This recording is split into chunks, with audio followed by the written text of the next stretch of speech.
El libro de las jornadas. Gino y a Francesco. Jornada 4. Pi-Hahirot. Salieron de Etam y volvieron sobre Pi-Hahirot, que está delante de Baal-Zephón, y acamparon delante de Migdol. Números 33 verso 7. Localidades fronterizas.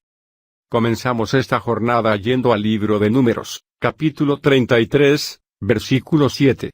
Hemos visto lo relacionado con una introducción sobre el libro de las jornadas, entonces vimos a Ramesés, luego a Sucot y a Etam. Hoy, con la ayuda del Señor, vamos a ver lo relativo a Pi-Hahirot. En esa cita, leemos, salieron de Etam y volvieron sobre Pi-Hahirot, que está delante de Baal-Zephón, y acamparon delante de Migdol. Llamo la atención a mis hermanos, en que desde el comienzo, estas primeras etapas son todas fronterizas. Son cuestiones que acontecen en la frontera de Egipto y del Sinaí, es decir, que se refieren a las primeras etapas o primeras jornadas del pueblo de Dios, y que se relacionan con las experiencias que suelen darse al inicio de la caminada cristiana. No quiere decir que más adelante no puedan darse también, pero son acontecimientos espirituales típicos en las primeras jornadas. Aquí tenemos un mapa. Claro que en este mapa las cosas están muy simplificadas. Realmente ellos salieron de Ramesés y pasaron a Sucot, de Sucot pasaron a Etam. Esto que llaman aquí el desierto de Sur es el mismo desierto de Etam. Vamos a ver esto, para que consten en sus Biblias que se trata del mismo desierto. Ustedes lo pueden ver allí en el libro de Números, y vamos a compararlo con Éxodo. Estamos mirando el libro de Éxodo en el capítulo 13, en el 14 está Pi-Hahirot, pero como estamos viendo que salieron de Etam hacia Pi-Hahirot, entonces vamos a identificar este desierto. Y como aquí en el mapa aparece Sur, vamos a ver que según la Biblia el desierto de Etam es el mismo desierto de Sur. La vez pasada habíamos visto lo relativo al recorrido de Éxodo. Ahora estamos en Éxodo 13 y 14, que es donde están las etapas de Etam y de Pi-Hahirot. En Números están mencionadas en forma sumaria, en Éxodo están detalladas. Entonces dice en Éxodo 13 verso 20. Y partieron de Sucot y acamparon en Etam a la entrada del desierto. Ustedes ven que habla de la entrada del desierto. Más adelante ustedes van a ver también aquí que cuando ellos pasan el mar, vuelven de nuevo al desierto. Tratándose del capítulo 14, que es donde vamos a estar siguiendo la lectura, hoy vamos a ver que allí habla del desierto de Etam, pero aquí en el capítulo 33 de Números se refiere al mismo desierto, como el desierto. Lo leemos en el 33 verso 8, y salieron de Pi-Hahirot y pasaron por en medio del mar al desierto, y anduvieron 3 días de camino por el desierto de Etam. ¿Se dan cuenta? Allí llaman desierto de Etam cuando salen de Pi-Hahirot. Pero al seguir adelante, en Éxodo 15 verso 22, dice, e hizo Moisés que partiese Israel del mar Rojo, y salieron al desierto de Sur, es decir, que el desierto de Sur es el mismo desierto de Etam. Entonces Pi-Hahirot queda aquí en la parte de arriba del mapa. Estas marismas que son como ciénagas, se les llama también el lago de Mansalé, y se le llama también el mar de juncos, Yam Sof, esa es la palabra exacta que aparece en hebreo.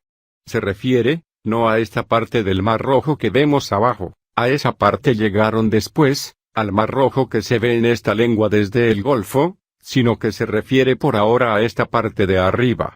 En esta parte aquí, ya en este nuestro tiempo se mueve el canal de Suez, pero en ese tiempo lo que se llamaba el Yam Sof, es traducido aquí como Mar Rojo. En el hebreo aparece el Mar Rojo más adelante, y aquí el que vamos a leer ahora como Mar Rojo en estos versos, se refiere aquí al norte, estas marismas que se llaman el Yam Sof, o sea el mar de juncos, o mar de cañas. Entonces de Ramesés ellos pasaron a Sucot, y de Sucot ellos pasaron a Etam. Todo esto es el desierto de Etam, que es una pronunciación egipcia de Edom. Pi-Hahirot, que es lo que vamos a ver hoy, queda ubicado en este lugar del mapa, al borde de las marismas del norte. De modo que ustedes se dan cuenta que tanto Sucot como Etam, como Pi-Hahirot, todas son localidades de la frontera, queda exactamente en la frontera de Egipto, que es esta hacia el desierto del Sinaí, que ya era tierra que se consideraba de los edomitas, aunque también los militares egipcios hacían sus entrenamientos en este desierto.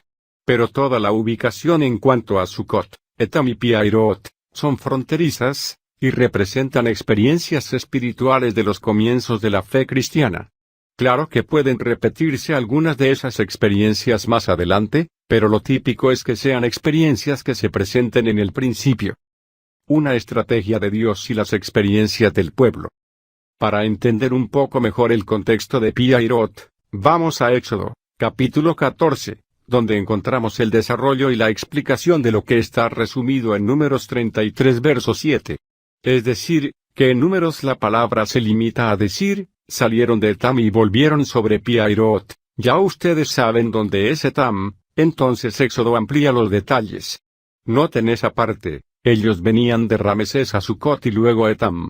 Vemos que ellos, en vez de seguir inicialmente esta ruta hacia abajo, aparentemente se devolvieron. Fue un despiste que ellos hicieron.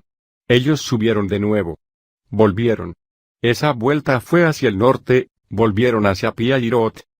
Ustedes saben que Moisés había sido entrenado por Dios como militar 40 años en la corte de Faraón, y después Dios lo entrenó otros 40 años en el desierto, y justamente era porque 40 años después tenía que andar con el pueblo. Entonces fíjense cómo Dios hizo algo dirigiendo a Moisés, que fue una estrategia tanto de Dios como de Moisés, porque era Dios usando a Moisés, una estrategia que parecía una locura, que era como una trampa que Dios estaba tendiendo a los egipcios.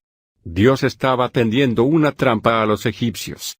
Ellos no tomaron la ruta normal, la ruta directa de este camino que va a Palestina, el camino al país de los filisteos, y tampoco tomaron esa ruta directa de Ramesés a Sucot bajando. Ellos bajaron después, ellos se regresaron hacia arriba, por eso dice que volvieron hacia Pi-Hahirot. Eso fue una cuestión misteriosa, porque los egipcios decían, bueno, seguramente toman la línea de los filisteos, que va hacia Gaza, la franja de Gaza que ahora va hacia los filisteos, o toman directamente la línea del sur, la línea del Sinaí. Pero Dios hizo una obra misteriosa y confundió a los egipcios y les tendió una trampa. Pero, claro que mientras Dios le estaba haciendo una trampa a los egipcios, el pueblo estaba en esa frontera, estaba experimentando algo para conocer a Dios. Es decir, a veces parece que Dios permite que el diablo te ponga en una situación donde tú no sabes qué hacer, pero es justamente para Dios mostrar su poder y hacer las cosas Dios. Nosotros hasta aquí, cuando estábamos en el mundo, estábamos acostumbrados a hacer nosotros mismos las cosas, y ahora parece que nos entregamos al Señor, pero de pronto pareciera que antes nos iba muy bien, pero cuando me entregué al Señor como que perdí el negocio, como que empecé a ganar menos, como que empezaron a haber problemas, parece mejor como regresarme. ¿Será que cometí algún error? ¿Será que me metí en algo que no era? Ustedes conocen esos sentimientos. Ese es Pi-Hahirot, experiencias. Entonces vamos a leerla aquí descrita en Éxodo para que se den cuenta cómo suceden esos asuntos interesantes. Estamos ahora en el capítulo 14, habló Jehová a Moisés, diciendo, di a los hijos de Israel que den la vuelta y acampen delante de Pi-Hahirot, entre Migdol y el mar hacia Baal-Zephón, delante de él acamparéis junto al mar, es decir, parecería que tomaron una dirección absurda, quedar atrapados entre los egipcios y el mar. A los ojos humanos, eso equivale a salir de las seguridades del mundo y confiarse en un Dios invisible que no conocemos y que apenas empezamos a conocer. Un creyente maduro ya ha conocido durante muchos años la fidelidad de Dios y sabe que esa es la dirección correcta, pero un creyente nuevo al principio no entiende cómo es útil tomar algunos riesgos en fe. Al creyente más maduro ya le es común que viva en la fe, pero no al creyente nuevo. El creyente nuevo no vivía de la fe, vivía de sus seguridades, de sus manejos, de sus cosas que para él eran lógicas, y ahora Dios empieza, primero, a llamarlo a salir de su tierra, segundo, de su parentela, y ahora ir a una tierra que él no conocía. Entonces esa es la tercera parte, salir de su tierra es ser peregrinos, es hacer enramadas, Sucot. Salir de su parentela equivale a Etam, pero ahora le dice sobre ir a una tierra que él no conoce, como Abraham, que dice que salió sin saber a dónde iba. Dios sí lo sabía. Las vacilaciones de los comienzos. Pero al principio, cuando el creyente está empezando a caminar con Dios, experimenta que no sabe qué hacer, no sabe a dónde va, no sabe lo que le está pasando, y a veces piensa que se equivocó y que tiene que volver a lo anterior.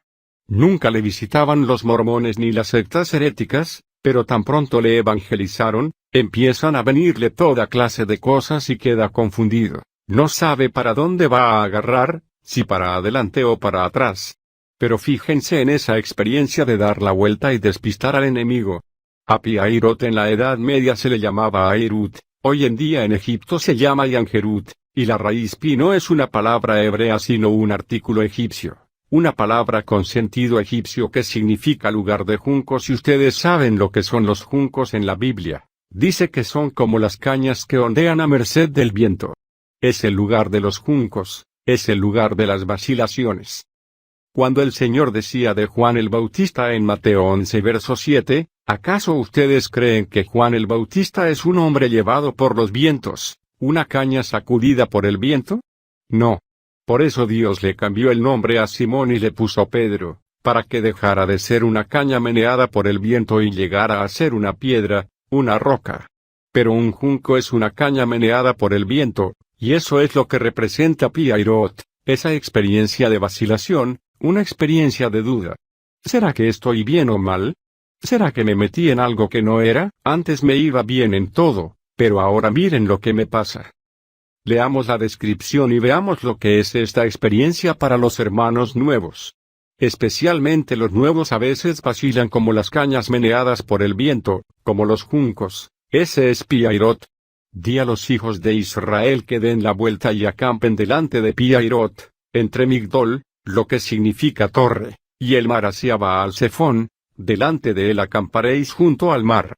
Baal-Zephón era el dios de esa región de Etam, que en el idioma de los edomitas y en el idioma egipcio se llama Baal-Zephón, ya que de Zephón pasa a Segón, ya por aquí en Gaza, especialmente ahí se le llama Dagón y después Baal-Zebú o sea Belzebú. Ahí les toca a ellos enfrentarse a Belzebú, tienen que acampar en un lugar donde allí está.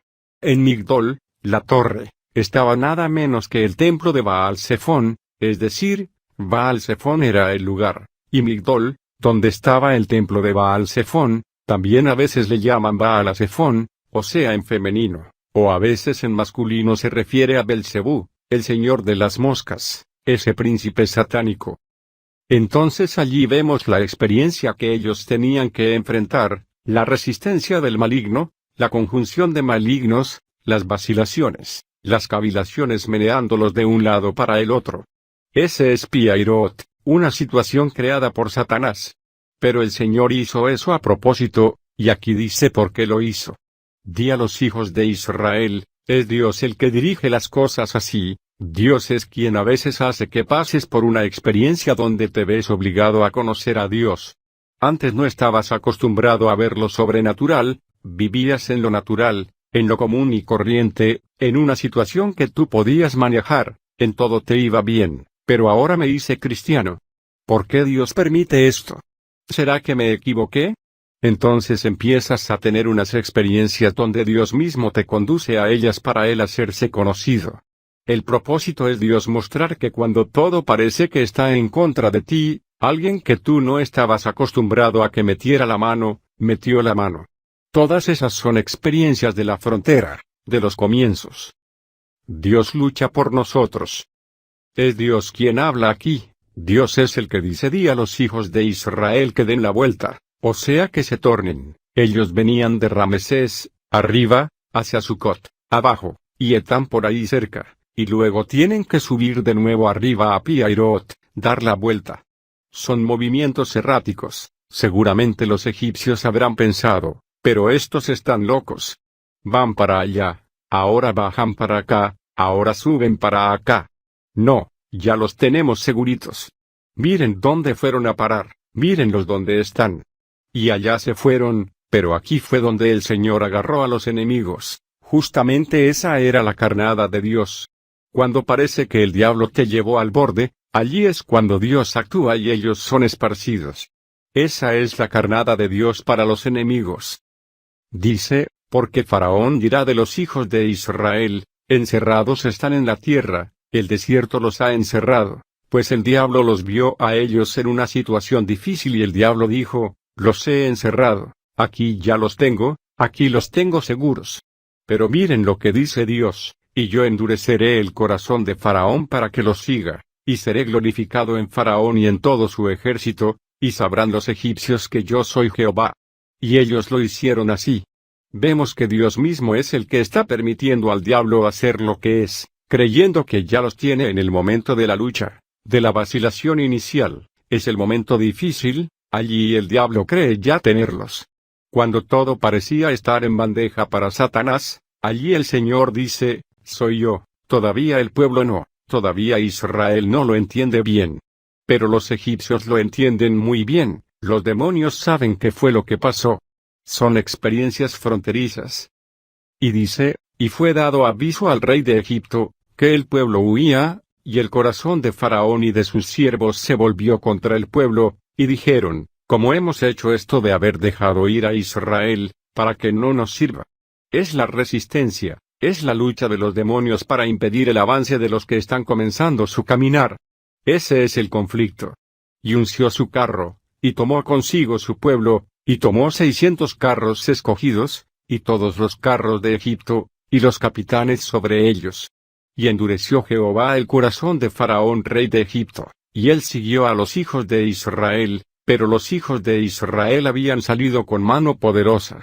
Allí lo que se resalta es la intervención de Dios.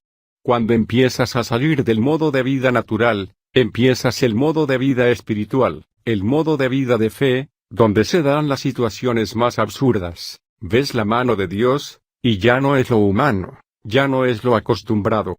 Como dijo de Moisés en Hebreos 11 versos 27, por la fe dejó a Egipto, no temiendo la ira del rey, porque se sostuvo mirando al invisible.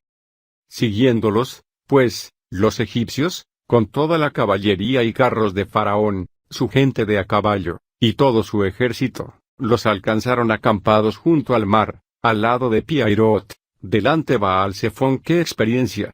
La primera lucha. Y dice cómo reaccionó el pueblo.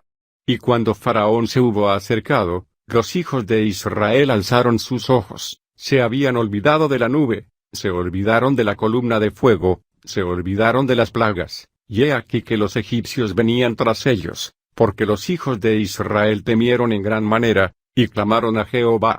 Ellos empezaron a ver los problemas que el diablo les causaba ya con el mundo, ya no solo con la familia, sino con el mundo, con los egipcios, y es por esto por lo que los hijos de Israel temieron en gran manera y clamaron a Jehová.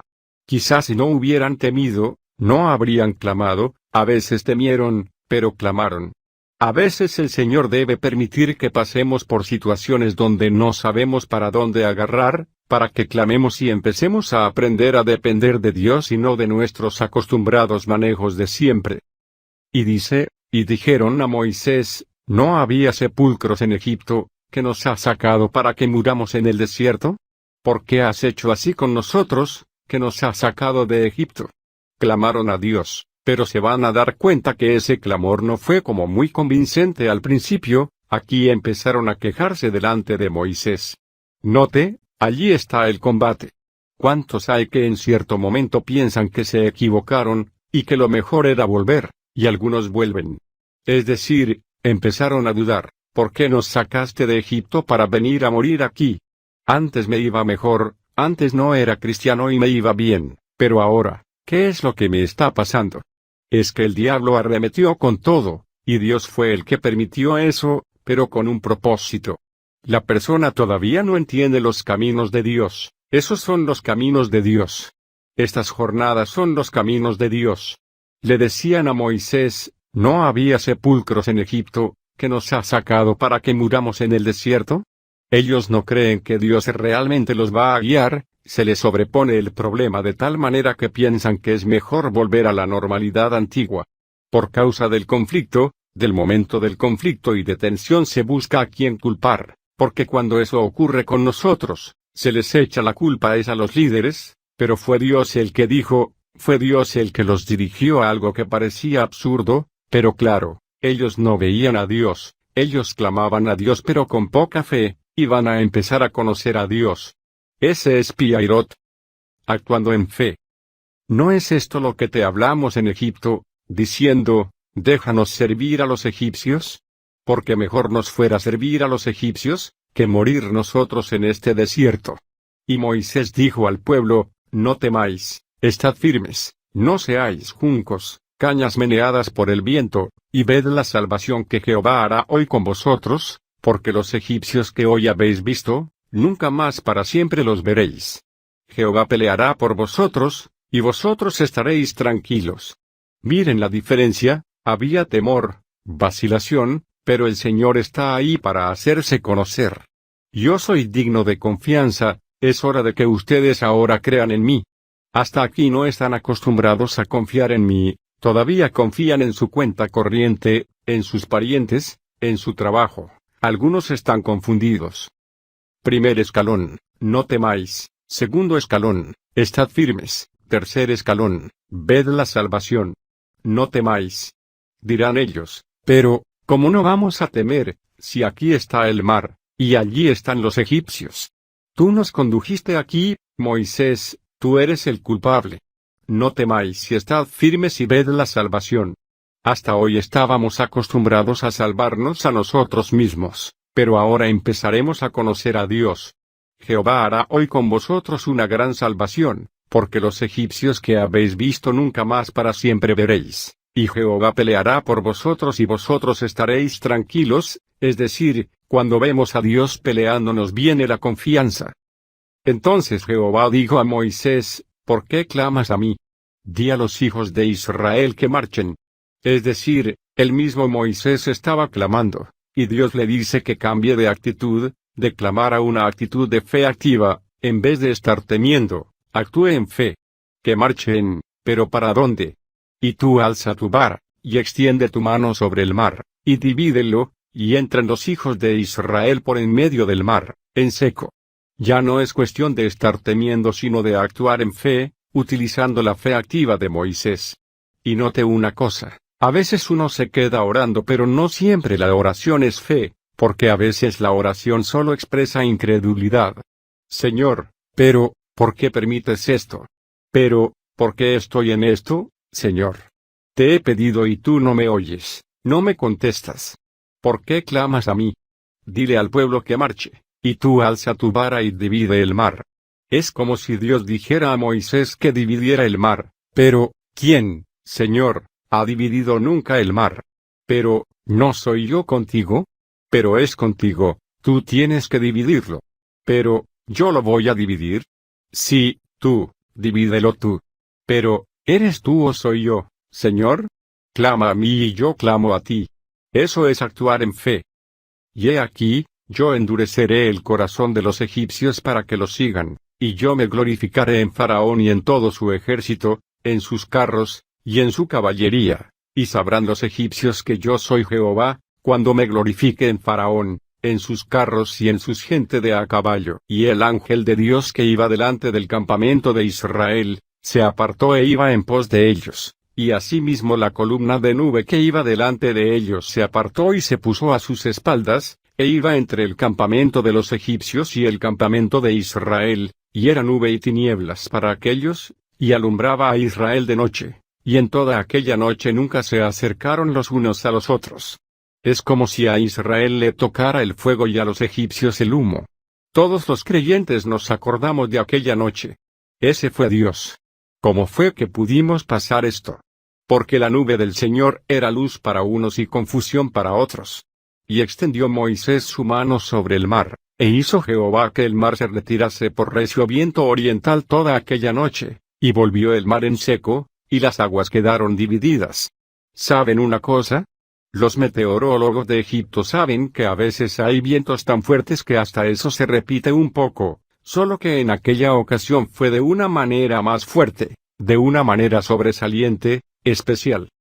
Entonces los hijos de Israel entraron por en medio del mar, en seco, teniendo las aguas como muro a su derecha y a su izquierda. Y siguiéndolos los egipcios, entraron tras ellos hasta la mitad del mar, toda la caballería de Faraón, sus carros y su gente de a caballo. Los dos bautismos. Aquí es donde ellos se deciden y se bautizan. Cuando son bautizados con la nube, Etam, en el mar, Piairot. Ahorita vamos a ver esa secuencia. Vamos a la primera carta a los Corintios, capítulo 10, allí está resumida esta experiencia. El resumen de etapas fronterizas está solo en los versículos 1 y 2. Porque no quiero, hermanos, que ignoréis que nuestros padres todos estuvieron bajo la nube, eso fue en Etam, y todos en Moisés fueron bautizados en la nube y en el mar, es Piairot. Nótese que aquí se habla del bautismo, se habla de dos bautismos, uno en la nube, o sea en la presencia de Dios, la nube que los guía era Cristo, que es por la fe, pero también se habla del bautismo en agua, ese es el mar. Son dos aspectos de bautismo, son bautizados en la presencia de Dios, en la gloria de Dios, se refiere a Cristo. Miren adelante que la roca que los seguía es Cristo. Dice aquí, y todos comieron el mismo alimento espiritual, y todos bebieron la misma bebida espiritual, porque bebían de la roca espiritual que los seguía, y la roca era Cristo. Vemos, pues, que bautizados en la nube es ser bautizados en Cristo, y ser bautizados en el mar es ser bautizados en agua. Ser bautizados en agua y en el Espíritu, los dos aspectos son experiencias iniciales. Primero la fe, por la fe se entra, o sea se sumerge dentro de Cristo, pero también se bautiza. Después de ese conflicto, el Señor sigue ayudando, metiendo la mano. Y extendió su brazo y ahí pasaron, se abrió el mar, ese es el bautismo en Cristo y en agua. La Biblia habla de que somos bautizados en Cristo, ese es el de la fe. Por eso hay un aspecto que ellos, por ejemplo, en Egipto, para salir comieron del cordero, comieron bajo la sangre y comieron del cordero. Es decir, Cristo los limpió, Cristo moró en ellos. Cristo los limpia, esa es la sangre.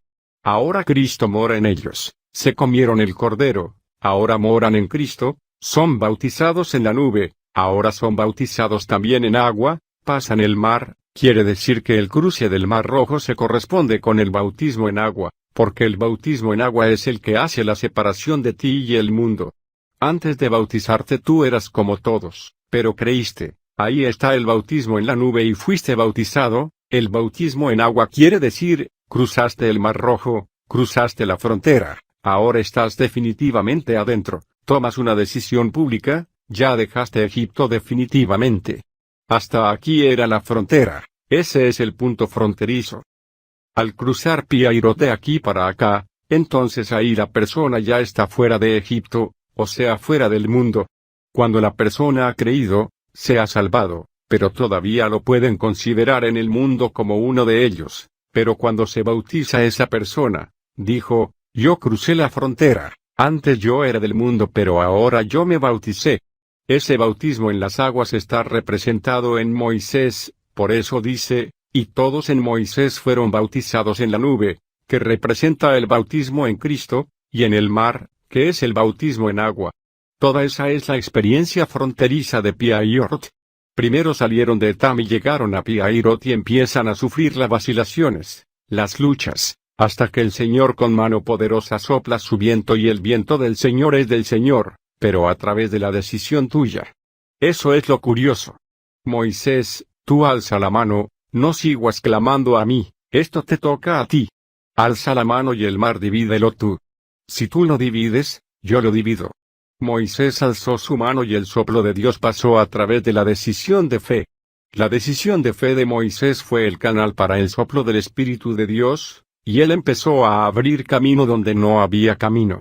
Esa es la acción de Dios por la fe activa, hay que actuar en fe y darle ocasión a Dios, pero Dios necesita que tú creas y que tú decidas actuar en unión con Él, y entonces Él actúa en unión contigo. Entonces ahora dejas tu mundo, dejas Egipto y empiezas a entrar. Figuras de lo espiritual. Y extendió Moisés su mano sobre el mar, se abrió el mar y fueron bautizados en el mar. Recuerden que lo que dice aquí Éxodo, es a lo que se refiere Pablo en la primera carta a los Corintios capítulo 10 del 1 al 2, es decir, que Pablo habla a la iglesia de la experiencia de Israel para enseñar a la iglesia sus experiencias espirituales nuevas, eso es lo que dice Pablo. De manera que aquello, en el Antiguo Testamento, es la figura de lo espiritual. Pablo utiliza las experiencias de Israel, estas que estamos viendo, como figuras de las experiencias espirituales de los creyentes en sus comienzos, en sus avances. Por eso ese bautismo en la nube y en el mar recuerdan que en Etam fue que la nube iba adelante, es decir, es la fe, y luego el bautismo en Cristo protegido por Cristo, y el otro es bautismo en agua, esa es Piairot, vencer las vacilaciones y tomar la decisiva de fe para darle ocasión al Espíritu de soplar y abrir camino. Al extender Moisés su mano, también fue Dios, pero fue Moisés al levantar su mano sobre el mar lo que hizo que Dios hiciera que el mar se retirase con el recio viento oriental toda aquella noche, y que se volviera el mar en seco y las aguas quedaran divididas. Y fue entonces cuando los hijos de Israel entraron por en medio del mar en seco, teniendo el mar como muro a su derecha y a su izquierda. Y siguiéndolos los egipcios, entraron tras ellos hasta la mitad. Solamente hasta la mitad. Los israelitas pasaron al otro lado, pero los egipcios fueron atraídos por una trampa, e Israel fue la carnada. Fíjense que el bautismo es la identificación con el Señor en su muerte y en su resurrección.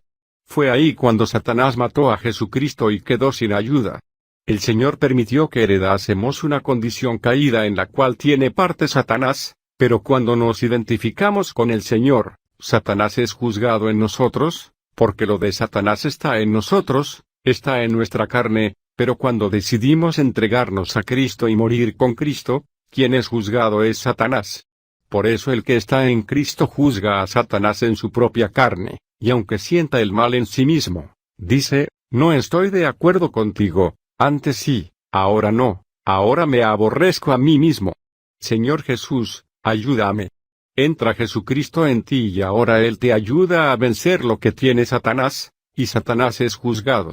Es como decir que Satanás está atrapado en la carne del hombre, porque antes Satanás estaba fuera del hombre. Cuando el hombre pecó, comió del árbol de la ciencia del bien y del mal, el cual estaba fuera del hombre en Satanás, ahora está dentro del hombre. Pero ahora cuando el hombre está atraído a la cruz, el pecado es juzgado en la carne y también Satanás. Fue una trampa que Dios envió a Satanás. Yo endureceré su corazón y os seguirá, pero yo lo voy a hacer venir hasta el medio del mar para sepultarlo allí. Ahí fue donde el Señor sepultó a Satanás. Por eso dice, y siguiéndolos los egipcios, entraron tras ellos hasta la mitad del mar, toda la caballería de Faraón, sus carros y su gente de a caballo. Aconteció a la vigilia de la mañana, que Jehová miró el campamento de los egipcios desde la columna de fuego y nube, y trastornó el campamento de los egipcios, y quitó las ruedas de sus carros, y los trastornó gravemente. Entonces los egipcios dijeron, huyamos de delante de Israel, porque Jehová pelea por ellos contra los egipcios. Antes de que el agua viniera, el Señor les trabó los carros, y hasta ahora hay personas y marinos que las han sacado de esos restos. Yo leí una vez un artículo donde dice que han sacado todavía ruedas de los carros de los egipcios a través de anclas que suben, hasta hoy. Dios les trastornó los carros, antes de venir el agua, primero les trastornó los carros, y ahí se dieron cuenta lo que pasaba. Quitó las ruedas de sus carros y los trastornó gravemente. Entonces los egipcios dijeron, huyamos de delante de Israel. Ellos llegaron hasta la mitad, y en la mitad sus carros perdieron el poder de seguirlos. Entonces trataron de regresarse, porque vieron que Jehová peleaba por los israelitas. No era solo que el Señor había dicho, vosotros estad tranquilos porque Jehová peleará por vosotros. De eso se dieron cuenta los enemigos. Eso es lo que quiere decir actuar en el nombre de Jesucristo, ya no eres tú solo, es Cristo en ti. Jehová pelea por ellos contra los egipcios. Y Jehová dijo a Moisés, extiende tu mano sobre el mar, para que las aguas vuelvan sobre los egipcios, sobre sus carros y sobre su caballería. Entonces Moisés extendió su mano sobre el mar, y cuando amanecía, el mar se volvió con toda su fuerza, como si fuera una marea alta, más alta de lo acostumbrado, y los egipcios al huir se encontraron con el mar, y Jehová derribó a los egipcios en medio del mar. Y volvieron las aguas, y cubrieron los carros y la caballería, y todo el ejército de Faraón que había entrado tras ellos en el mar, no quedó de ellos ni uno. Miren lo que hace el bautismo, cuando nos bautizamos somos librados, y los hijos de Israel fueron por en medio del mar, en seco, teniendo las aguas como muro a su derecha y a su izquierda. Así salvó Jehová aquel día a Israel de mano de los egipcios, e Israel vio a los egipcios muertos a la orilla del mar. Cuando creíste y te bautizaste, fuiste salvo. El que creyere y fuere bautizado será salvo, ya no es contado entre los mundanos sino entre los creyentes. E Israel vio a los egipcios muertos a la orilla del mar. Por eso dice en Romanos 6 verso 11. Consideraos muertos al pecado, pero vivos para Dios en Cristo Jesús, Señor nuestro. Y vio Israel aquel grande hecho que Jehová ejecutó contra los egipcios, y el pueblo temió a Jehová, y creyeron a Jehová y a Moisés su siervo. Antes el pueblo temía a los egipcios, ahora temió a Jehová y creyeron. Antes dudaban, vacilaban, pero después de eso se afirmaron, se dieron, se bautizaron, entraron. Entonces este es el cántico de Moisés. Ahí en Apocalipsis dice que cantarán los redimidos el cántico de Moisés y el del Cordero. En Éxodo 15 tenemos el cántico de Moisés. Entonces cantó Moisés y los hijos de Israel este cántico a Jehová y dijeron, cantaré yo a Jehová. Antes no cantaban, ahora cantan. Antes maldecían, se quejaban, ahora cantan. Ese es Pi-hahirot, porque se ha magnificado grandemente, ha echado en el mar al caballo y al jinete. Jehová es mi fortaleza y mi cántico. Antes era yo con mi cheque, o mi tía, o mi trabajo, y ha sido mi salvación. Este es mi Dios, y lo alabaré, Dios de mi Padre, y lo enalteceré. Jehová es varón de guerra, Jehová es su nombre. Echó en el mar los carros de Faraón y su ejército, y sus capitanes escogidos fueron hundidos en el mar rojo. Los abismos los cubrieron, descendieron a las profundidades como piedra. Tu diestra, oh Jehová, ha sido magnificada en poder, tu diestra, oh Jehová, ha quebrantado al enemigo. Y con la grandeza de tu poder has derribado a los que se levantaron contra ti. Enviaste tu ira, los consumió como a hojarasca. Al soplo de tu aliento se amontonaron las aguas, se juntaron las corrientes como en un montón, los abismos se cuajaron en medio del mar. El enemigo dijo, perseguiré, apresaré, repartiré despojos, mi alma se saciará de ellos, sacaré mi espada, los destruirá mi mano. Soplaste con tu viento, los cubrió el mar, se hundieron como plomo en las impetuosas aguas. ¿Quién como tú, oh Jehová, entre los dioses? ¿Quién como tú, magnífico en santidad, terrible en maravillosas hazañas, hacedor de prodigios? Extendiste tu diestra, la tierra los tragó. Nótese que ya no dice solo el mar, sino la tierra también. Condujiste en tu misericordia a este pueblo que redimiste, lo llevaste con tu poder a tu santa morada, la redención es hacia la casa de Dios. Lo oirán los pueblos y temblarán, se apoderará dolor de la tierra de los filisteos, ahora sí empiezan a estar preparados para enfrentar a los filisteos. Entonces los caudillos de Edom se turbarán, a los valientes de Moab les sobrecogerá temblor, se acobardarán todos los moradores de Canaán. Caiga sobre ellos temblor y espanto, a la grandeza de tu brazo enmudezcan como una piedra, hasta que haya pasado este pueblo que tú rescataste. Tú los introducirás y los plantarás en el monte de tu heredad, esa es la parte de la cabeza, en el lugar de tu morada, esa es la parte del cuerpo, que tú has preparado, oh Jehová, en el santuario que tus manos, oh Jehová, han afirmado. Es la redención la que hacía posesionarse en Cristo y formar parte de su pueblo, de su casa, de su iglesia. Tú los introducirás y los plantarás en el monte de tu heredad, ese es Cristo, en el lugar de tu morada, ese es el cuerpo de Cristo, la iglesia. Y ahora viene la tercera parte, el reino. Jehová reinará eternamente y para siempre, aparece la cabeza, el cuerpo y el reino. Porque Faraón entró cabalgando con sus carros y su gente de a caballo en el mar, claro, el diablo se fue, dijo, aprovecho esa locura, miren dónde se metieron, y Jehová hizo volver las aguas del mar sobre ellos, mas los hijos de Israel pasaron en seco por en medio del mar. Y María la profetisa, hermana de Aarón, tomó un pandero en su mano, y todas las mujeres salieron en pos de ella con panderos y danzas. Es a partir de aquí que se canta. Y María les respondía, cantad a Jehová, porque en extremo se ha engrandecido, ha echado en el mar al caballo y al jinete. ¡Qué experiencia tremenda! Pi-hahirot no es cualquier cosa, vacilaciones, luchas, pero al fin se toma la decisión de fe, y se anda, y el Señor comienza a actuar y comienza el cambio, comienza la experiencia de conocer la intervención sobrenatural de Dios, ser liberado del mundo y de su esclavitud al tener en quien creer y al comprobar su fidelidad.